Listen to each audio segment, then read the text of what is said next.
Can you explain the process of each sessions, like the first sessions, what you do, second, third? So every session is basically kind of almost the same thing, right? So you create a first session, but it's obviously the least finished session, right? Because it's the least amount of impressions on the skin. So they're still spread apart. It doesn't look finished. The second session, you come in and you go over the whole thing again, because we do the whole thing. We don't do sections. On the same dots? When someone is a beginner, we don't teach it that way. We teach them to go in between the dots that they already made. Oh, okay.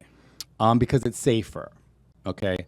But like someone like me or someone who has a lot of experience, yeah, because that's what creates the best texture. Oh, okay. Right? So when I'm doing like dots on top of dots, and I'm using, let's say like I use a shade 10, right? So that's, and then if I go to a lower number, it's darker. So What do you mean? It's dark and lower? so basically, we have the pigment and we dilute it. With water?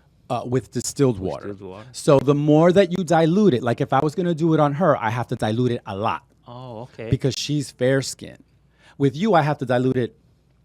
With someone who's African, I have to dilute it. I have to dilute it less because I need the pigment to be strong. Because the skin is dark and I need to create the contrast. The contrast. Oh, good.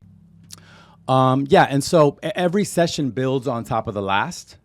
And the aim, the goal is to build texture.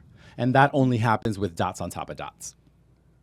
Wow. Okay. Yeah. And because I've used different tones, like even on you, I would use like maybe like start with light, then I would get darker in the second session, then I would get darker in the third session. So because the dots are all different shades and they're on top of one another, it creates texture. That texture. That you need. Because if not, it looks flat and it doesn't look real.